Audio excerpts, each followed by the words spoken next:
Drive through any major city in America and you're likely to see some panhandlers. You're also likely to see some well-intentioned people giving them money.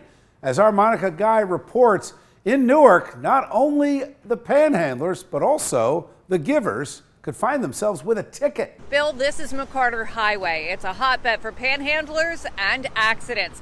In fact, just a little bit further down the road to my right, at the exit ramp for Interstate 280, a woman was struck and killed earlier this spring as she was panhandling. And now as a result of that, the Newark Police Department is upping the ante and enforcing their anti-panhandling laws. In recent weeks, more than 250 summonses have been issued to panhandlers, and the fines associated with those tickets can be as much as $500 plus court costs.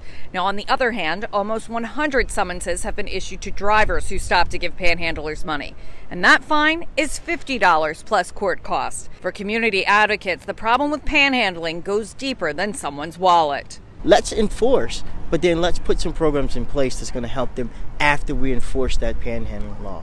Not just say you can't panhandle here and we don't care what happens to you afterwards. But I don't think the city of Newark is built to say we don't care what happens with you afterwards. I know that they will put things in place that will help them along the way.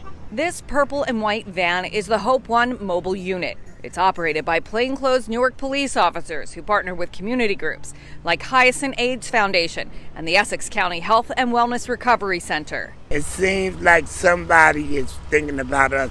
That's Muhammad Smith.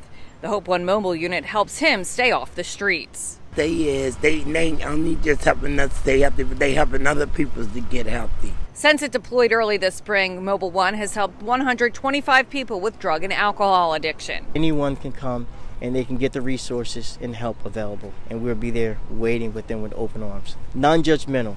The first Hope One mobile unit was created in Morris County in 2017. And since then, the mission has spread to Newark, along with cities in Monmouth, Somerset, Atlantic, Cape May, and Burlington counties. For Chasing News, I'm Monica Guy. Bill? Thanks, Monica. All right, let's bring in tonight's A-plus panel. We're joined by Allison Young, Republican strategist. Great to see you, Allison. Thanks, Bill. And Garland Nixon, radio talk show host, slightly to my political left. Good to see you, Garland. Good to see you, Bill. All right, Garland, I'm going to start with you on this. It seems that the mayor and the leadership in Newark, they're doing two things. On one side, they're finding people, they're aggressively going after the panhandling in the name of public safety. On the other hand, they're providing something that is critical, which is support for people who need it. That said, this is just a small step. I don't see where this goes. Yeah, and I'll be honest with you, I don't necessarily agree with the enforcement part of it. I'll tell you why, because I think you're criminalizing poverty. And the bottom line is, if these people can't afford food and a roof over their head, they're not going to be able to afford those tickets, and now they're going to have a warrant on top of all their other problems. Well, I would agree with that, a fine up to a few $100 for somebody who's homeless is not going to help anybody. You're never going to get that. But Allison, where is the structural support for people? You know, when Rudy Giuliani took over New York City, he inherited an absolute mess, and he did a couple things. He cut taxes, but he started also arresting people on outstanding warrants, cleaned the streets up, and a lot of people got the help they needed. Yeah, well, Bill, Newark is not New York, right? Newark has its own set of issues, and panhandling is just one of them. One of the main problems with the panhandling to begin with is that it's lucrative. People make a lot of money panhandling. It's some of the busy intersections, they say they can make between $20 and $50 an hour. That money's not taxed. But to Garland's point, the bigger issue is, what are they going to keep issuing these citations and not helping people, and then they wind up in jail? And isn't that just furthering the cycle? Allison, isn't it time to go back to where we were? You go back 20, 30 years. We had institutions that were set up to deal with mental health. People were actually taken off the street.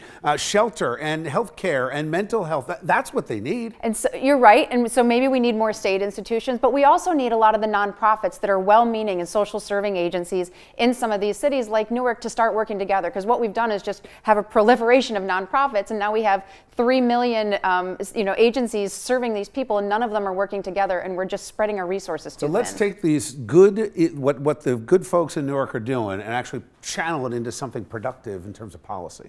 All right, thanks.